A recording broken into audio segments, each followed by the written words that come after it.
Good afternoon. My name is Richard Casey, and this is my presentation for Kinesiology 4305, the media's impact in the sports industry.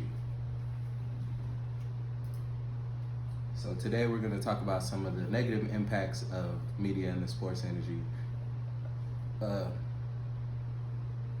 this is going to be the first con.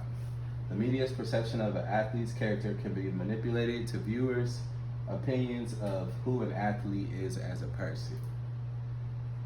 Another con is getting caught up in the media. Media scandals are what people thrive and actually live for. The do's and don'ts, what is considered appropriate for social media to post, Twitter, Instagram, Snapchat, etc. Any live social media streams, TikTok, anything. Viewers are judging every and anything you do, good or bad, and you never know who's watching. The people you surround yourself with, it's easily to get caught up in the wrong crowd, instantly affiliated, regardless if you've known these people forever, just a couple of days. You could have just been in the vicinity, but just because you're around these people, they're gonna perceive you as to be how you guys were acting or how these people were acting. One of the main people whose draft stock and he just got ripped apart by the media was Tunsil, and he was a Mississippi offensive lineman that was drafted to the Dolphins in 2016.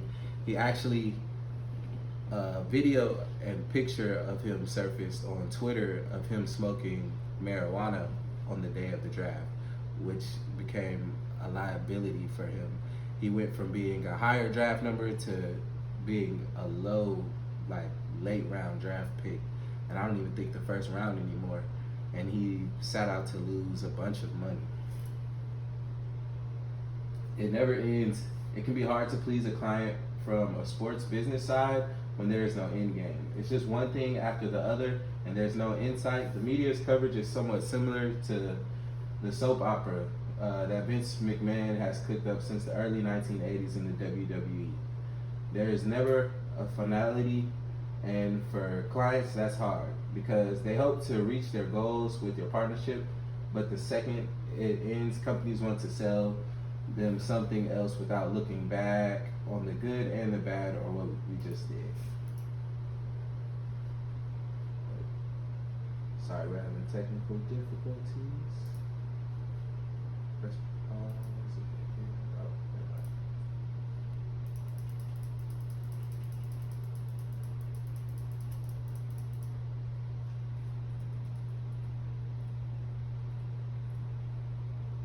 And then here is a link of a quick video that I'm gonna play. I have to come get up close to this. The stress and pressure felt by today's athletes arguably greater than ever. Contracts are bigger, stakes are higher, more people are watching. Bigger. The stress and pressure felt by today's athletes arguably greater than ever. Contracts are bigger. Biggest and strongest pro athletes. When it comes to the social media game, we may all appear on different levels, but everyone can be affected by the same types of devils. Our Andy Schultz has more. Some people think professional athletes have it all. Fame, money, power, adoring fans. But all of those things added together don't necessarily equal happiness. Earlier this season, NBA Commissioner Adam Silver said he comes into contact with unhappy players all the time now, and he thinks social media is to blame. And I think we live a bit in the age of anxiety. Yeah. I mean, I think it's.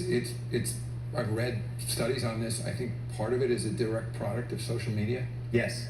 And I think those players we're talking about, when I meet with them, what strikes me is that they are truly unhappy. If you're around a team in this day and age, their headphones on, they're isolated, and they're head down. Social media is a big part of this generation of NBA players. The majority of players use it to interact with fans. In fact, at the end of last season, Twitter announced that the NBA is the most tweeted about sports league. But blocking out the negative comments can be tough. This is a new era in terms of, the spotlight that every NBA athlete and any athlete in general is under, in terms of social media, in terms of, the expectations put on us every single day. Our successes and failures are so public every time they come up, and so I'm glad people are being honest and transparent and authentic about it, because we are human just like everybody else, and acknowledging that is a good step. I know I have a big platform, and I know a lot of younger kids look up to me. And so for me, that's all I use it for now is when I get on social media, I'm posting things because I know little kids and other people who, maybe aspire to be like me someday are looking at it. I think players, they hear those voices, they see those voices, they see those comments, and I think it does have an impact. When you're famous, people don't like you. They're jealous. You can't please everybody. So why would you go on the internet and worry about it? I'm anti-social media. I do no social media. I would never look at anything on the internet about me. Imagine the damage Steph Curry would be doing in the NBA if he didn't have such a girly name. Hashtag change it to Steve.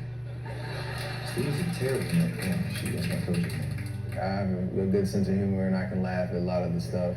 Whether my initial reaction is like that or not, I know that's kind of got to be my happy place in terms of dealing with, criticism, judgment, whatever the case is. And again, try to stay as even keel as possible. Good games, bad games. I got to be confident in who I am.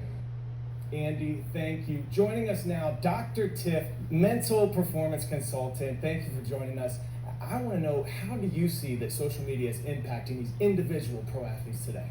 Well, I think the very first thing is the interpersonal skills, because they're always on their devices. Everything is about what they're reading, what they're seeing, what they're hearing right at their fingertips, and therefore there's not a lot of self-awareness. They come right out of games, they instantly get on their cell phones, and they're instantly reading what people have to say about them. Back in the day, when I played, you had to wait in line for the payphone. And by the time you got up to the payphone, you were like, I don't know, I think this is really about me. I think I need to go figure some things out for myself. And you looked in the mirror and you made the changes. And so those interpersonal skills and the self-awareness, they're really struggling with that. Mike? And that was just a quick video about how the media is just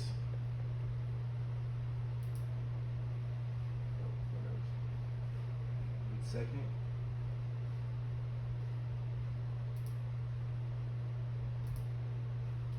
But that was just a quick video about how the media perceives through athletes' eyes, like how they feel about how the media takes over their lives, like how they have to be careful about what they post and how they know that people are looking up to them, so they have more of a weight on their shoulders and they can't be not necessarily a free person, but they have to limit and put a filter on everything that they say. Some athletes that were affected negatively by media, for one of my main examples was Josh Allen, and here is a little interview about what happened to him. He was the Wyoming quarterback. He was supposed to be the #1 draft pick, but I think like a week before the draft, some old tweets from when he was in high school and played college football came out.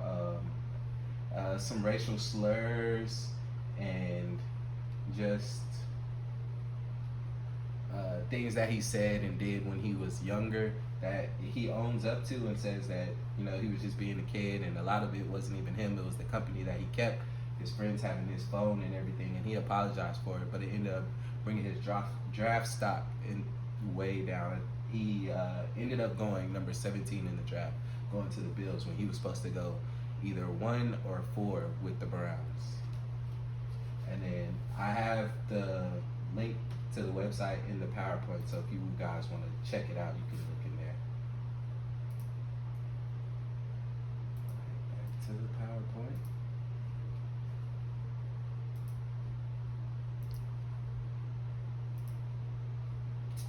More notable names that were affected by the media that are athletes like Ray Rice. I don't know if you guys have heard about him. Ray Rice was a former NFL running back. He played for the not for the Browns, excuse me. He played for the Ravens. And I believe it was 2014, a video surfaced of him in an elevator with it's his wife now, but his fiance, and he ended up being in a domestic altercation with her. And that ended up surfacing everywhere. He lost big roles, big sponsorship. He lost all of his vendors that were trying to buy in money and sell him as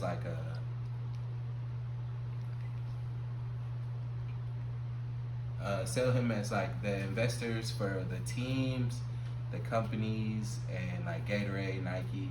They all pulled everything, all of the negotiations and contracts that he would have had. He lost a lot of that. His contract provided that he would be paid $4 million in 2014. A 2-game suspension is the equivalent of $470,588 for Rice. According to ESPN, Rice also lost pay for 1 game last season. That brings his total wages to $529,411.24. And he will also have to cough up a $58,823 fine. That's the amount of money he earns, about a quarter's worth a week per game. Another athlete that was affected by this was Stephanie Rice. She was an Australian swimming star. She lost a lucrative sponsorship deal through Jaguar by some homophobic tweets, so they just pulled the whole contract. So she lost a major investment there. When it comes to Twitter, it's fairly common people mistakenly post public tweets they intend to send a direct message. In many instances, athletes quickly deleted the objectionable tweet, but of course, once you post something online, it's there for everybody to see, so it ends up costing them in the long run. In many cases, disastrous social media gaffes are the result of the most careless or tweeting after having a few drinks, which brings up the next issue, which is the need for athletes to exercise caution while using social media.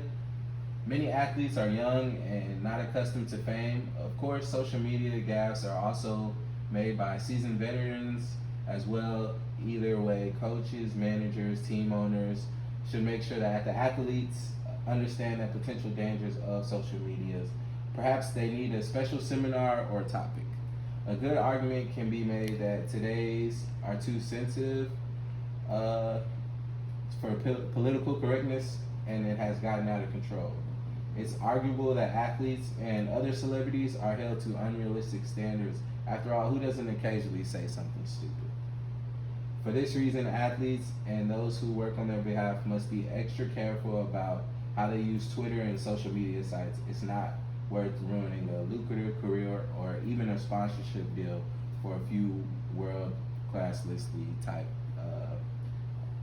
things on the keyboard. Some of the positive aspects of social media, some of the athletes that were affected positively is people like Tim Tebow. I don't know if you know too much about his story but he was pretty much the golden boy for the Florida Gators back in that time when they had Aaron Hernandez, they had Cam Newton, I believe they had DeAndre Hopkins. It was a lot of people actually on that team that he ended up carrying them to a championship title and won the Heisman that year. But they ended up using him because he was all about Christianity, and so they saw something good that he was doing, and they saw his morals and his religion and how he's being held on the highest standard, and it just upped his draft stock because realistically Tim Tebow was not that great of a quarterback. He wasn't really accurate. He could just throw far, and he was pretty strong. They really wanted him to be a running back when he came into the league, but he ended up getting drafted to the Broncos, I believe as the 25th pick. But he ended up making a lot of money while he was in college. So when he was in Florida, he had crowds that waited drove hundreds of miles, came from far places, and he would do appearances. He charged $160 for an autograph and $75 for a picture. Tebow, he said, I'm very relational based. He said, so if I feel great with the people that I'm working with, if I feel that we're on the same page and that they have the same interests as me, that they're high character, that they're loyal, and they believe in a positive message, that's the type of people that I will work with. And then just by him saying that, he got a lot of people just to invest in him, and he ended up becoming a golden boy. And now he no longer plays in the NFL, but he plays for Major League Baseball. He plays for the Mets.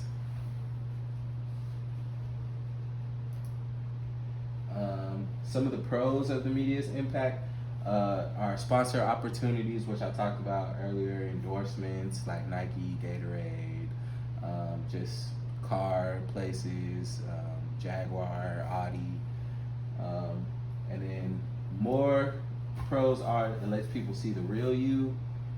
You get to see sports news quicker, and it gives consumers what every other news outlet is doing in the world. And that's pretty much it. That's all I have for you guys today. Hopefully you enjoyed this video and give me lots of feedback. Thank you.